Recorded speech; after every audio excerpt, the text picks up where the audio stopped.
You bubba-line gobbermoosh drake poke. What'd you call me?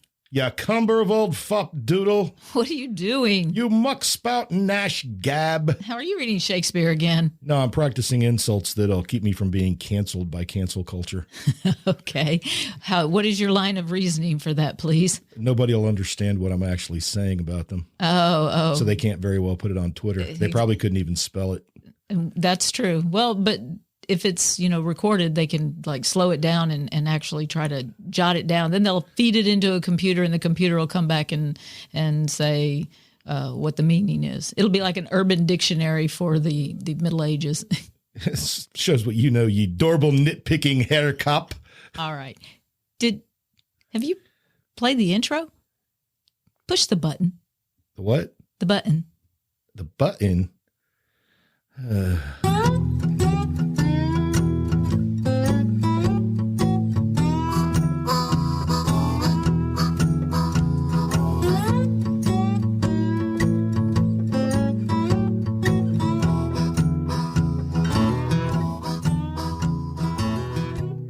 Greetings, all you recently chilled individuals. This is the Long in the Boot podcast. I'm your host, G Long, joined, as always, by the lovely Deborah. Hello, our people. It's good to see you. Yeah, it's good to see you. And it's been an interesting week. This is the podcast that comes to you from the heel of the boot. The frozen heel. The frozen heel of the boot of Southwest Louisiana. And our neighbors to the west.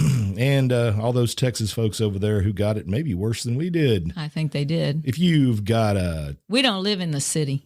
We do not live in the city. If you got something to say, you want to spout off, use your language skills, you can email us at longintheboot@gmail.com. Give us a call at 337-502-9011. And a Long in the Boot webpage is coming soon. I'm working on it right now. Oh, and don't forget about the Long in the Boot Facebook page. And, of course, always the Long in the Boot. That's the most immediate. Yeah, I suppose it is. Yeah, we pretty much look at that. If you have a pressing need to say something. And I'm going to go ahead and say just thank you to all you folks who liked the page and followed the page. I appreciate it. I know I was clickbaiting. Yeah, but sometimes you have to do those kind of things. Yeah, I don't mind it. I'll ask. All they can do is keep on scrolling. I think everybody had an interesting week. Yeah. Some wetter than others. Yeah, we touched on that. Yeah. And it was cold. It was cold. Miserable. It was a few leaks, but nothing major. No, for us it was just some yard we leaks. Have lots of random PVC parts laying around, so we were able to repair what we needed to repair. 3 of 9 faucets in the yard went belly up or elbow up. Elbow up. Straight up into the air when the ice cube shot out of them. Yeah, our daughter had it worse. She went 4 days without water. Yeah, Lake Charles definitely had some serious problems. Yeah, as a result of the hurricanes actually once again reared their ugly heads. Yeah. Laura and Delta. Apparently there are a lot of uninhabited dwellings Those out saucy there. wenches are still bothering us. Yes, they are. Saucy wenches. Oh, there, you touched on our theme today. Yep, the theme today is language. And we're going to talk a little bit about the history of the English language because, that's the one that, according to things I've pulled up, about 1/3 of the planet can speak English reasonably well. Oh, wow. Yeah, that's pretty good. We're spreading. Well, actually, it's going the other way now. But I guess we have the Brits to thank for that, really. Oh, absolutely. For so gallantly conquering the rest of the world to make all those other countries British. And yes. Thank you for your colonialism. How gallant of them.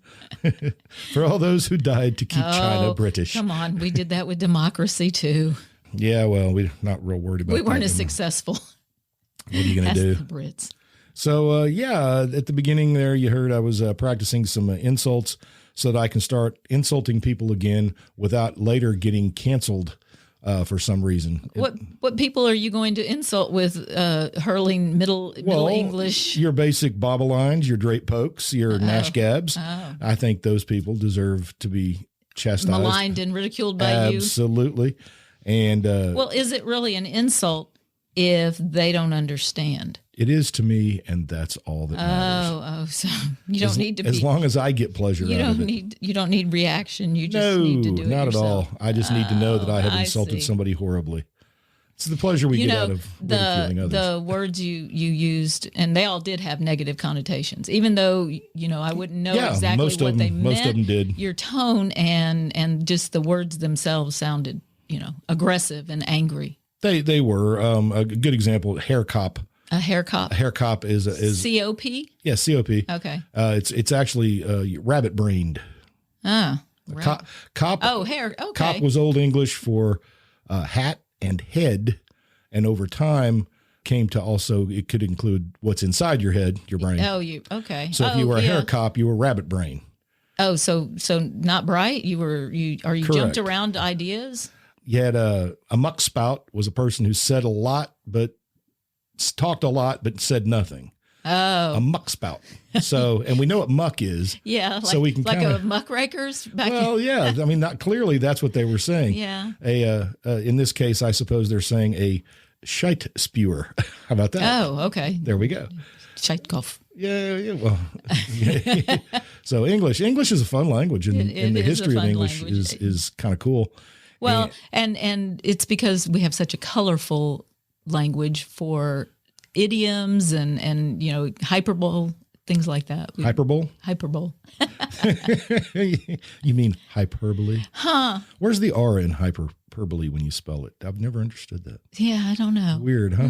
So you can tell things by people About people by the way they pronounce their words. In some cases, you can. Absolutely.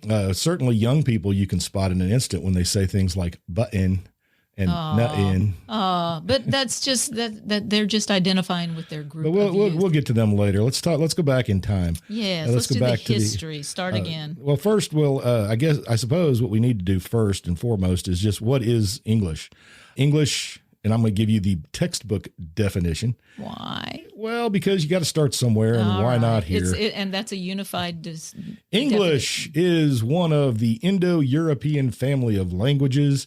Related to most of the languages spoken in Europe, Western Asia, and basically from Iceland to India. The parent tongue, Proto-Indo-European, spoken 5,000 years ago by nomads that settled in what is today southern Germany. Okay. So there you go.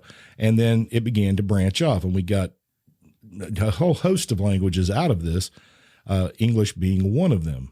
The English language is the West Germanic language, and it's most closely related to, and this is always fun, German and Dutch. So even though English doesn't sound German, we have a lot to thank Germany for when it comes to the language. And the Germanic tribes that settled in England, of course, brought their own language with them. And we ended up with a what they called a polyglot language, which was really Old English, was a combination of Old English and Norse. And completely not understandable by your average person. Well, but then around. that identified your tribe. It could very well. You had the Angles that settled in England. You had the Saxons. You had various Germanic tribes and Scandinavian groups, all of them mixing together. And that is part of the reason why the English in Northern England sounds different than the English in Southern England. It goes back to that time. But all of us, when we were in school, most of us, I don't know how much now, but we were all punished with Beowulf at some point. Well, yeah, that's true. Beowulf, luckily, they Canterbury Tales, but I'm better for it today, sir. Beowulf, we weren't forced to learn it in its original Old English. Thankfully. Because we would have had real trouble. Well, yeah, we would have. Well, and that was, that's kind of where the term slang began, is during Chaucer's time. Well, that came later. Chaucer's 500 years later, roughly, than Beowulf. Yeah, but just following that train of where language shifted from Beowulf to Canterbury Tales to Shakespeare. Yeah, in literature, yeah. There's a... Well, where else are you going to follow it? In writing? Well, you can follow it with writing, but those are the things we know.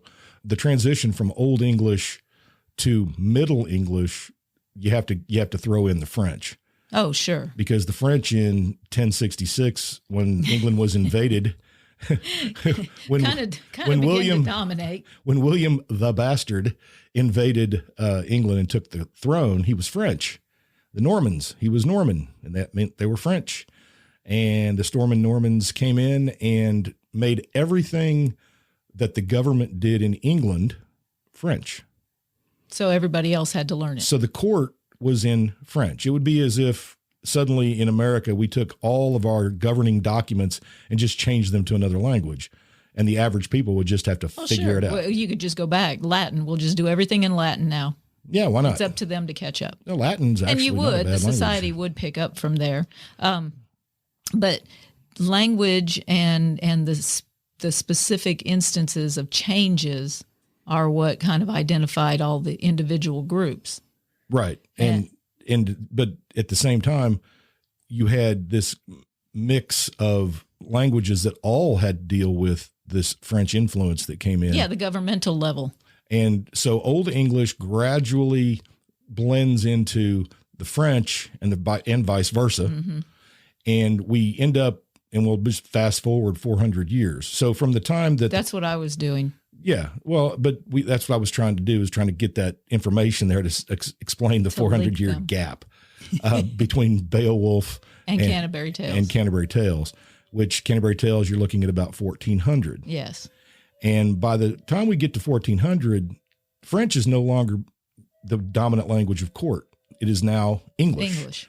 What we refer to now as Middle English. And there's a reason that we call it Middle English, because it's not our English. And now you start to hear English a little closer to what we speak today. In Canterbury Tales, again, everyone was punished with the Canterbury Tales in high school at some point. But it's different. It's still different.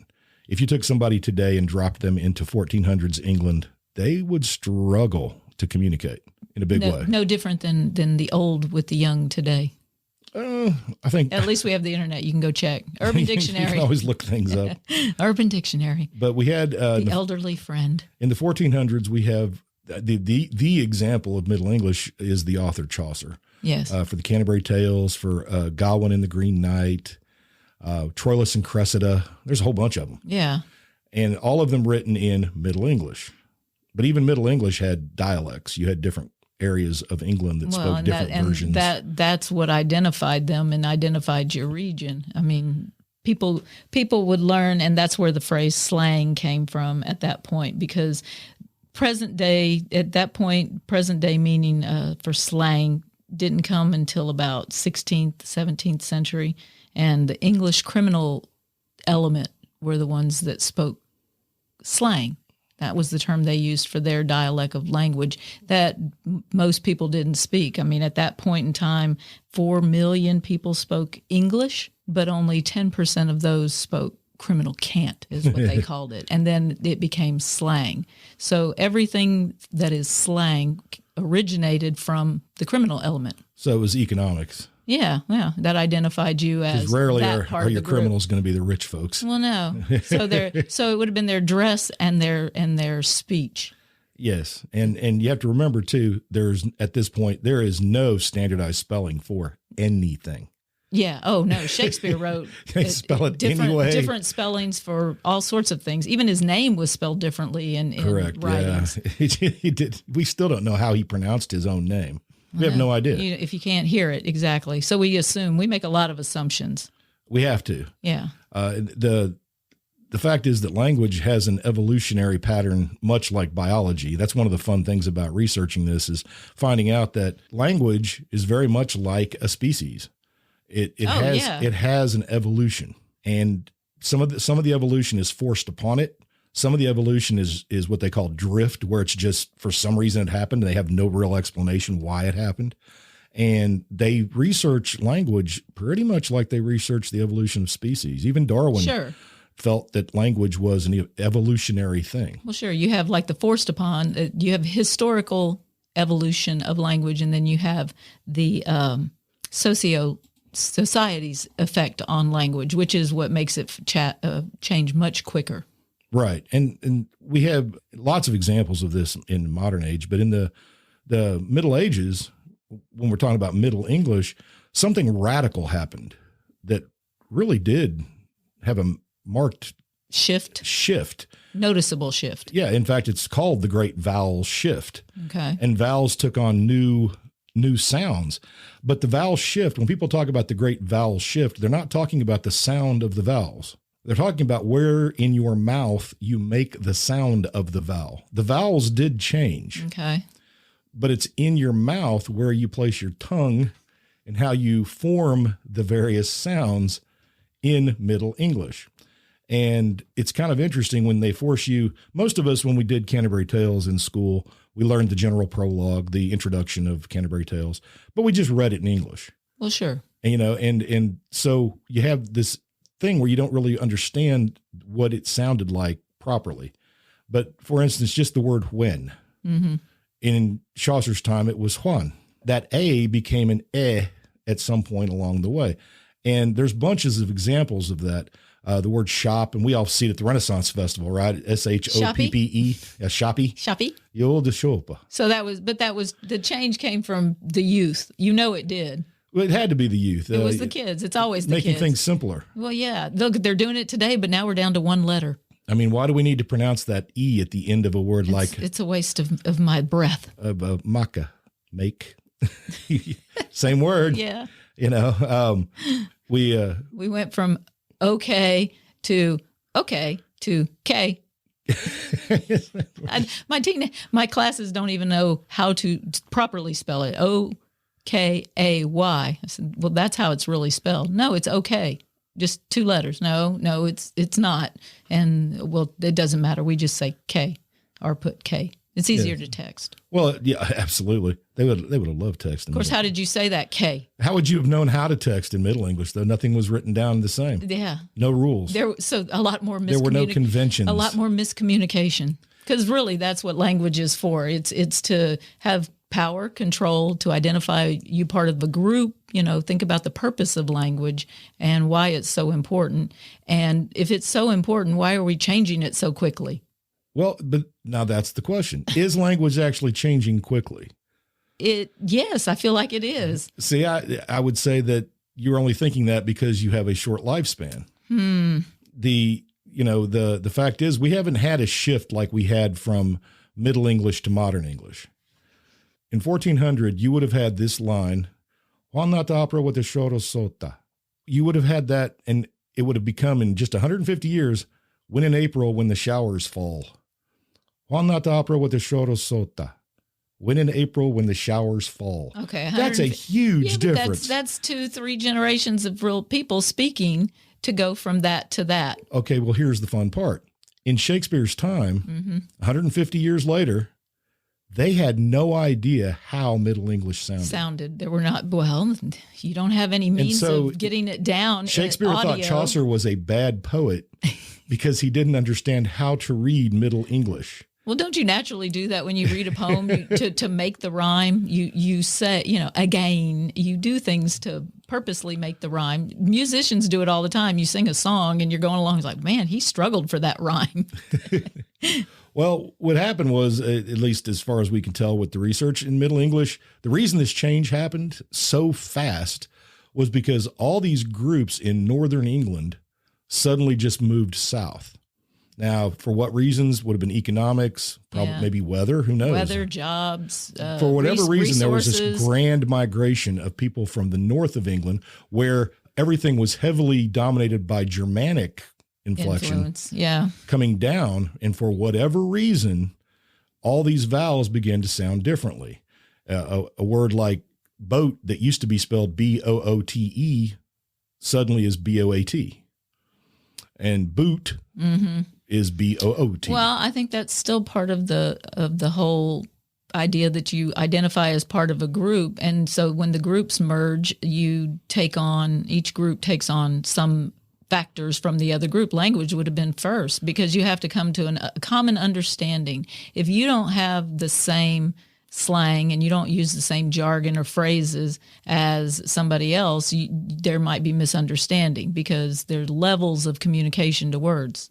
The question is, were there any kids getting smacked for saying things the wrong way? I'm sure there were. Parents have been griping about it forever. When a kid would go, Mom, look, it's a shower. And she's like, showers, whack. Don't you say that. That's not how it's pronounced. Speak correctly. Hey, Mom, when's dinner? It's Juan. Whack. These kids today. Mom, you're looking really fat. No. It's thicka. Modernize everything. But that is the greatest happen. change in English, though. Basically, the English today, if you had somebody from 300 years ago and you pulled them to today, Yes. they might not understand the technological language parts. But as far as language, they get by just fine. Well, that's the commonality, that there's still a base that everybody has in common. So you do have that part of communication, but then you start to isolate groups by certain words and phrases that are being used in a manner that only your group understands. You know, thinking about youth and, well, politics, any group of people, any tribe of people are going to have their own phrases and inside meanings. There you go, of forcing stuff. people into tribes. I see. Well, you people do that. We haven't had, according to the thing, we haven't had any kind of major shift in English language since that great vowel shift. So basically, since we can say 1600, so we're looking at almost 400 years, we haven't had a radical shift in how English is pronounced. We've added boatloads of words. And we've shortened and we've dropped lots and lots of letters off of words. Dropped letters, dropped sounds. Lots of sounds, definitely lots of sounds. We've even created letters to replace a sound letter. There was this weird thing called a thorn, but it looks like a P, but the top comes up higher than the little circle of the P. Yeah. And that was the sound of th, like a TH? TH, yeah. And now, of course, we know that TH can sound like th or the, either one, but that symbol, we just dropped it. We got rid of it for whatever reason. And we created that TH thing. Because when you're writing, it takes more strokes? No, actually, it seems to me the TH would take more. Yeah. Who knows? But again, no rules at that time for how things could be written or spelled. Well, people are going to do it for convenience, for identification. Usually, mother of invention, right? Necessity. Yeah, maybe so. The sounds that were Germanic, many of the Germanic sounds we've kept. We got rid of a lot of the French stuff. It's still there. There's pieces of it. Well, sure, but all languages are within the English language now. But for the most part, with the language, we've stabilized somewhat. Yes. And the more exposure to the rest of the world we all have to each other, we take on, other phrases and terms, which makes it kind of very complex to communicate sometimes. Does it? Is it hard to?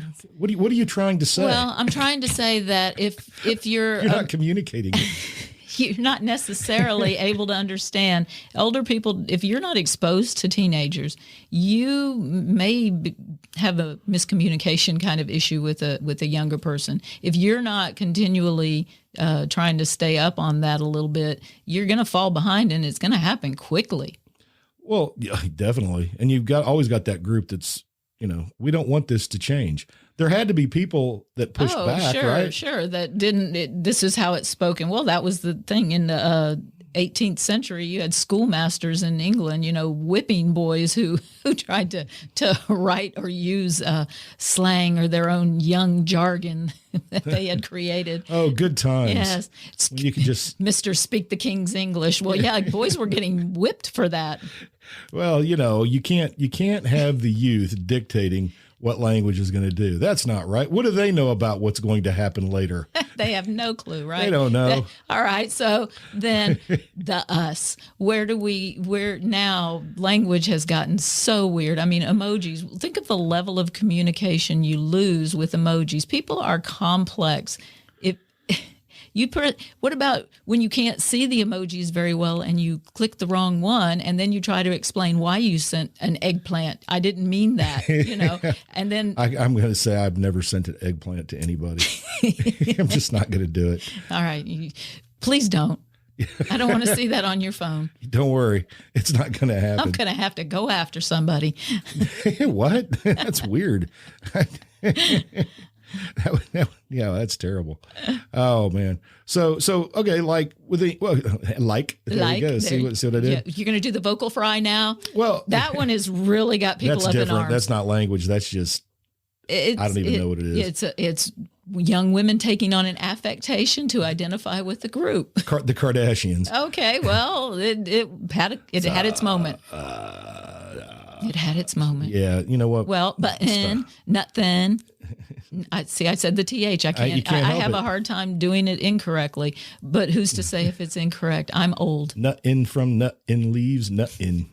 That song wouldn't have worked nearly as well. No, probably wouldn't. But musicians do different things. They enunciate in different ways to make the song. Just to bounce back for a second, a couple of words that have changed for us today.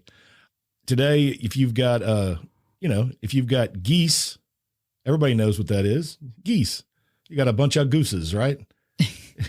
Well, if you'd had a bunch of geese in the past, you would have had a bunch of geese. Geese.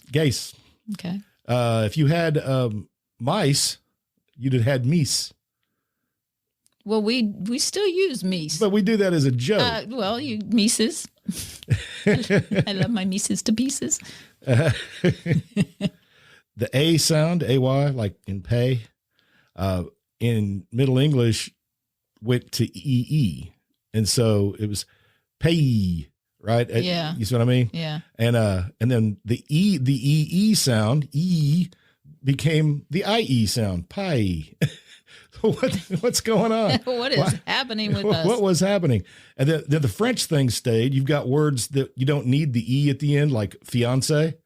Yeah. There doesn't need to be that E at the end. Fiance. It should be AY. Well, your fiance. Your fiance. Yes. He's my fiance.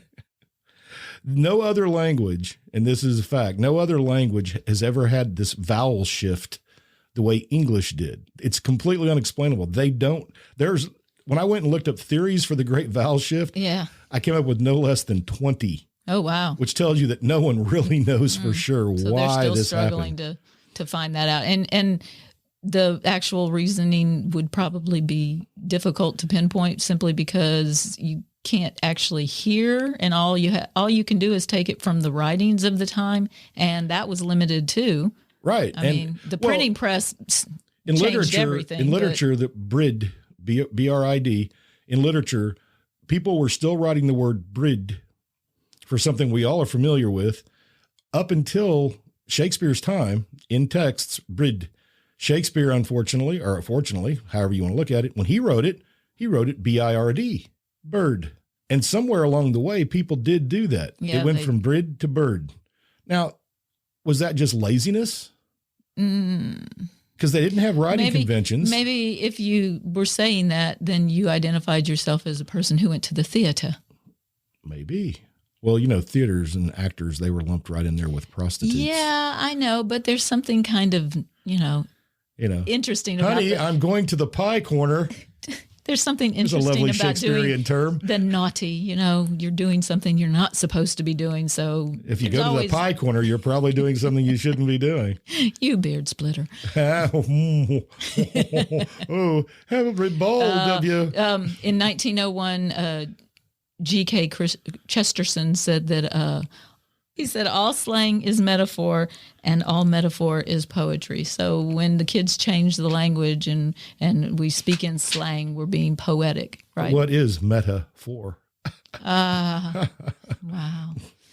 And that's why we love puns, right? Sure. We laugh at them. We know they're bad, the lowest form of humor, but we... Well, when people say, you need to speak correct English. Whose? Right. I mean, Who's correct English? Well, I guess what we're going to say is that you have standard English. Well, that's what I teach, right? Rules. When you kids. No, okay. Here are the rules. I know how you speak. I know how you write in your leisurely time, but for this, you would need we to say that standard English is the English of, again, the government? Yes. It's government, The education, institutions. law. Yeah, institutions. And you have to be able to speak for, or write and speak for institutions. Unless you're never going to be a part of that. Well, but I try to tell my youth that I am influence each day, that they don't know that about themselves. You may feel like that's not part of who you're going to be right now, but life does funny things. And in 10 years, you might find yourself somewhere else and needing to be respectable and accepted by respectable people. You can speak grammatically correct, but not standard English correct. Sure. I didn't eat no dinner. I didn't eat any dinner.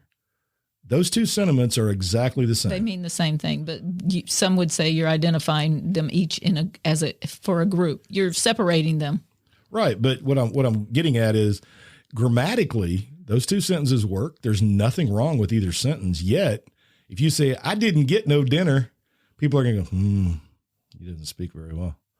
And well, how is he not speaking well? He's following all the rules. Okay. Well, I don't have a problem. Just don't write it for an essay unless your character is saying it. Why? Because it's the standard, and that one is the non-standard. So what you're saying is standard English isn't necessarily... It's what's agreed upon currently in society. In how it sounds? Look, I've let the ending a sentence with the preposition go. I've let that go. There's still the comma Oxford debate. I don't know where I stand on that. I don't care about commas. I don't have a real opinion. It's a little mark. I'm over it. Neither does Cormac McCarthy. That's right. If you can sell books and you don't use it, you don't need a comma. Carry on. It's okay. They'll accept you. That's what it is. Split infinitives. I was asked to thoroughly water the garden. No, Star Trek let that go too. To boldly go where it's okay. Is After that okay? it's okay. We can split infinitives now? We can split those darn infinitives. Well, not according to the rules of standard English. Well, and that's the point again. It's where you use it. Use it in the appropriate place.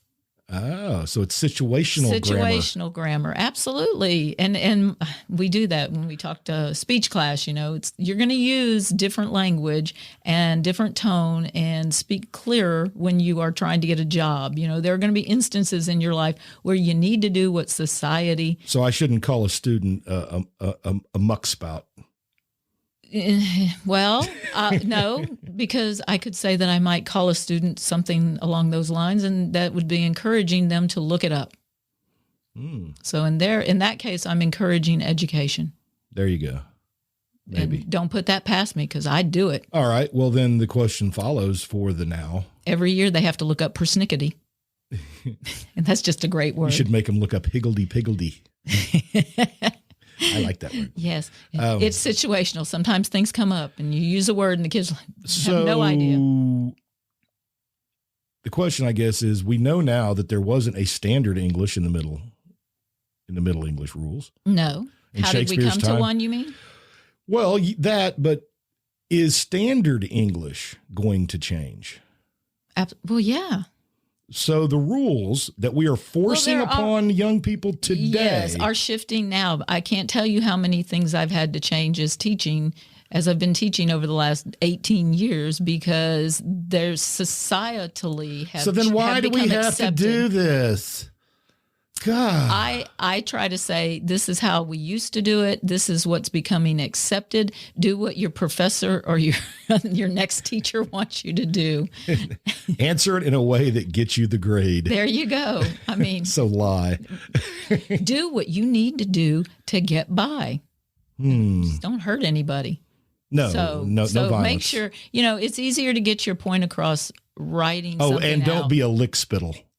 There's nothing worse than that. That's terrible. Those darn lick spittles. Yeah, we can't have that. I don't like saying that word. Lick spittle? Lick spittle. Oh, I love it. That's a great word. Well, I highly recommend the book, The Vulgar Tongue. Yes. You can get a whole host of great words. Great words to use. That you can use and you want to get a rise out of somebody, just say moist. Yeah, that's one of those ones that still bothers people. My second hour hates that, so I use it a lot now. And that OI vowel shift was a weird thing, too. How did that happen? Wait, that's going back to the past. Going backwards. We need to move forward. We're trying. We got to us. And how does this, well, there you go. Well, we got to now. We got to now. Because I wanted to talk about kids for just a second. When I say kids. Haven't we been? Well, in a way, I guess when you're talking about English, you almost have to constantly talk about young people because they're one of the greatest arbiters of what's going to be allowed. Yeah, besides science words, technology words, business terms, the youth. That's where we get what we use. Well, and I was thinking about it. I found an article, and it's actually an article that was written not that long ago, but I think the guy that wrote this article is probably in his late 20s or early 30s. Okay. And so he is telling parents, this is what your kids are saying. Here are the words they're using that you don't understand. He's trying to help parents, but I think he's already behind because kids push changes in language really heavy. They Yeah. and then some of it gets accepted and some of it doesn't. I mean, for a while, saying "far out, man" was cool. Well, see, but the word "cool" has transcended. It's gone from the 60s to now. We see the word "man." I still do it. Hey, man. Hey, man. Come on, man. All right. Well, so Biden. Yeah, Biden. We can tell when he grew up just from that one thing. Well, and that's the whole group identity thing, right? You're part of a group, but then because things change so quickly, and the internet is such a you say, driving Joe force. Biden, did you plagiarize that article? And he goes, "Come on, man."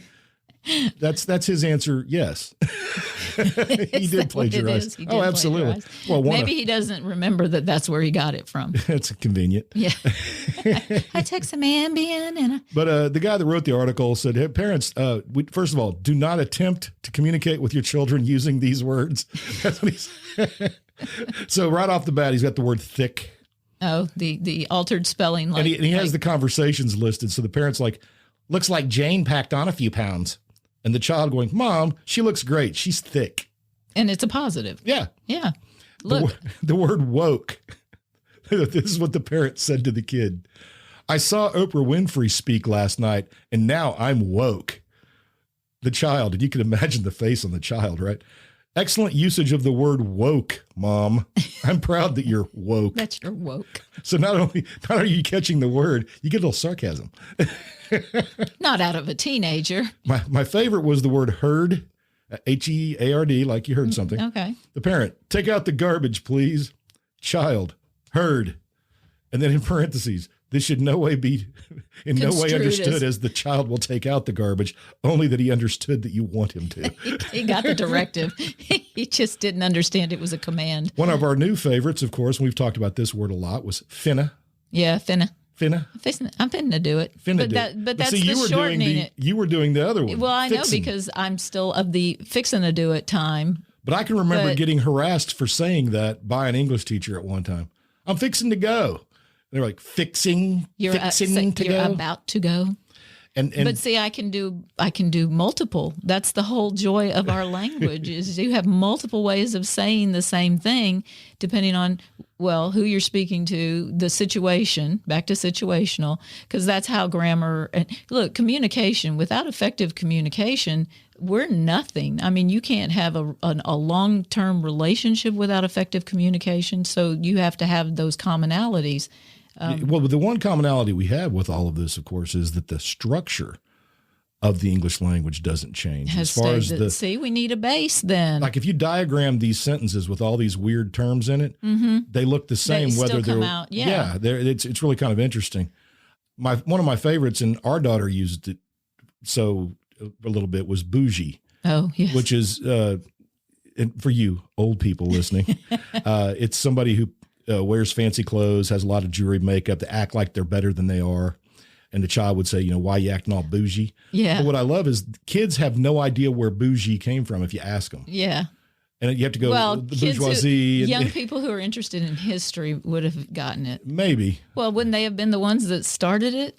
I don't know. I would have to think. Where did bougie come from? That's so bougie. I would think that young people who, look, the first time we watched The Wire, I mean, I think that show, as far as language and urban slang, man, learned a lot. It is Shakespearean. It really is. I was so impressed. I can't say enough about that series and how they handle showing societies and the crossovers, and it was fantastic. So, there's my review. One more word, real quick, because I saw somebody who was 40.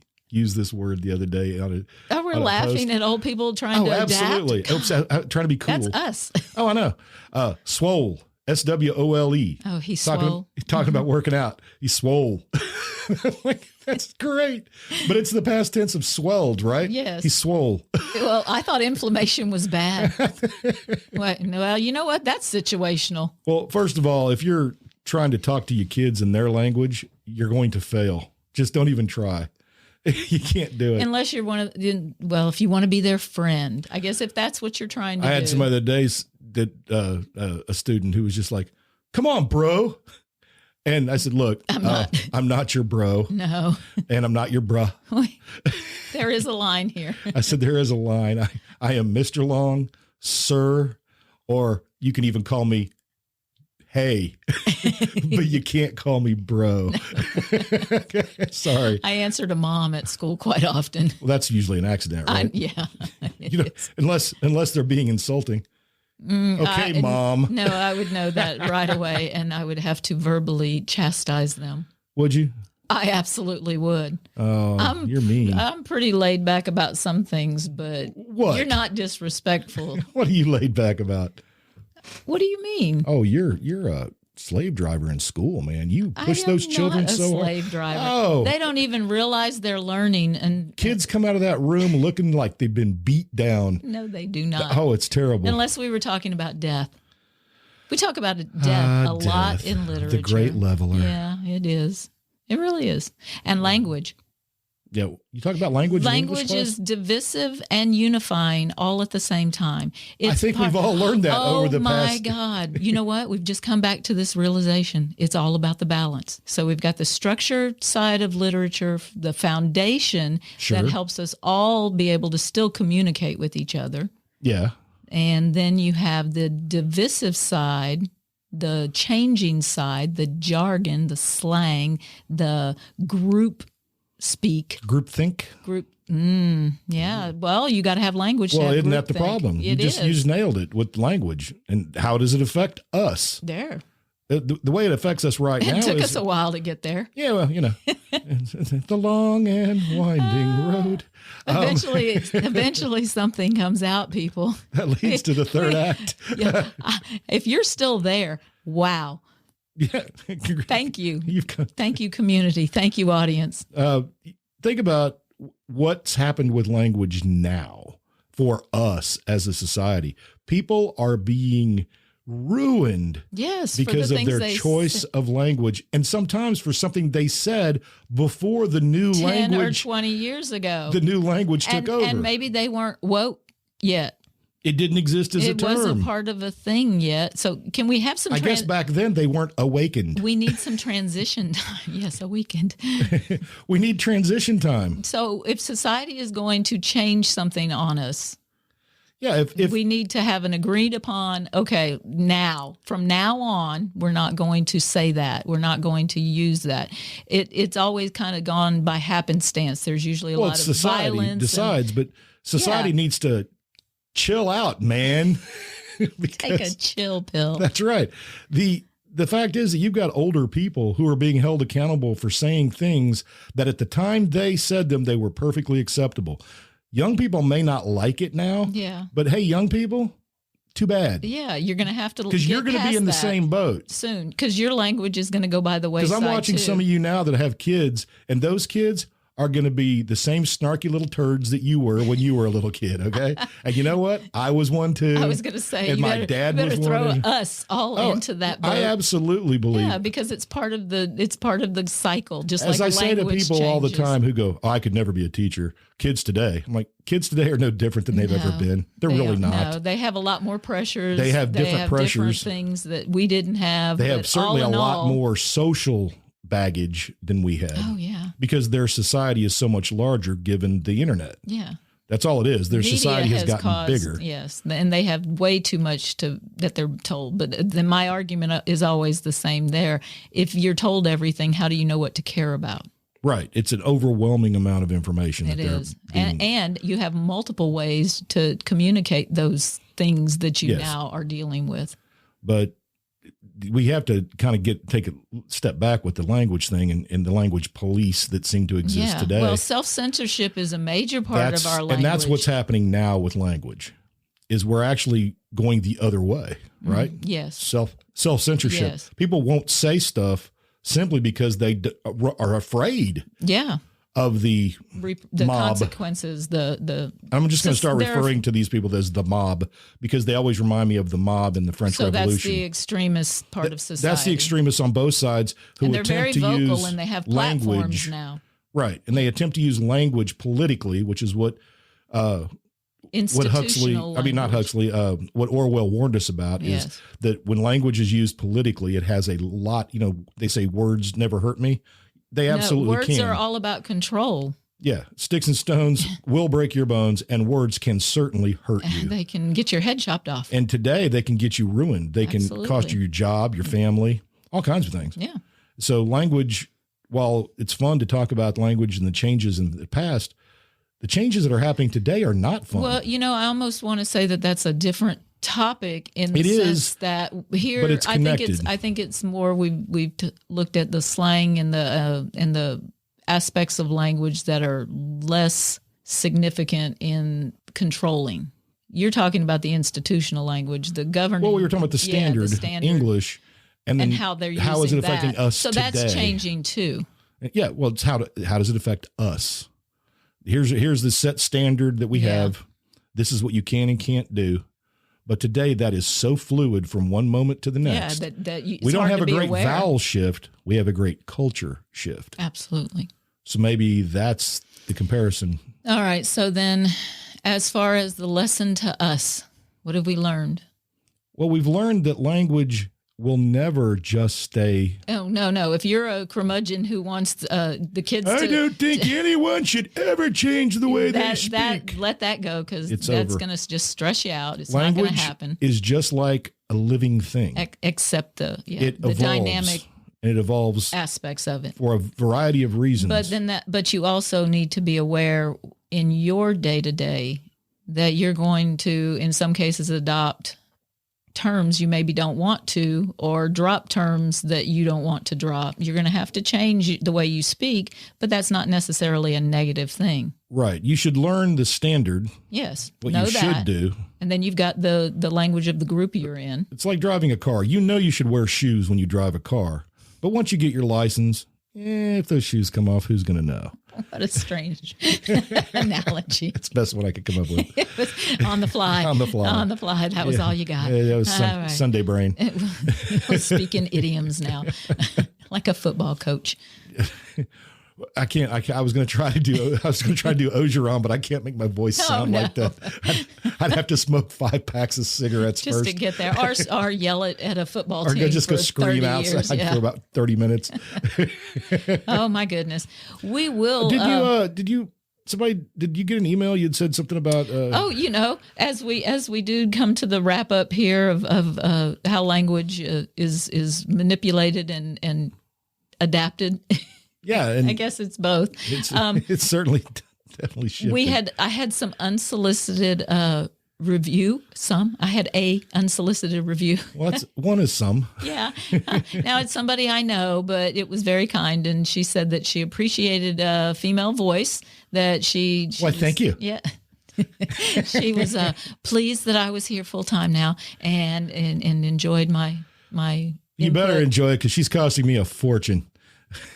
Okay, so we really appreciate our community out there. Those of you, our people. I call you our people. I go into my classroom; they're my people for 50 minutes at a time. But you guys are our little people. community. Yeah, and we're going to keep attempting to do this with our little community, and we sure would appreciate any feedback you got. Just send it to us. Habs got some feedback. You told me. Wait a minute. You talking about when he went elk hunting? No, well, I don't know about he could have been anywhere when he got the feedback. I thought it was via like a message or something. Somebody that was listening to the show, a former student. Yeah, it was actually, it was a former student who never had either one of us as teachers. Really? And I don't know how that happened. I thought I had either. every 8th grader that ever went through South. The feedback to Habs was, it was a student that, you didn't teach him, I didn't teach him. Somehow they managed to avoid us throughout school. That may have been intentional. And somehow he accidentally found the podcast and enjoyed it. And I appreciate that very much. Yes, we appreciate all feedback. All feedback. So the Facebook. But here's the thing. If you want to send us feedback, please put it in Shakespearean English. Send us a haiku. Yeah, there you go. I would like haikus. I'm going to solicit haikus. Send me a bawdy Middle English poem. No, it has to be appropriate. Well, I'm not going to publish it. Oh, well, then unless it's really good. What's the fun in that?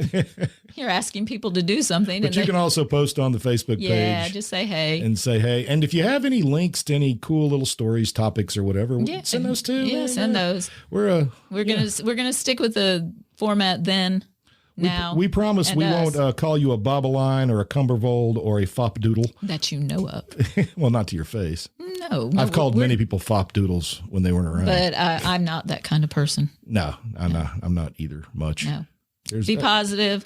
Mostly. Balance out your balance is everything. Yeah, balance everything is key. in life. Balance is key. That's true. Balance. All right, Mr. Long. Are we done here? I think we should be. All right. Are you sure? Unless you've got something else you need to say. Oh, longintheboot@gmail.com. Phone number 337-502-9011. Say good day, Deb. Good day, eh?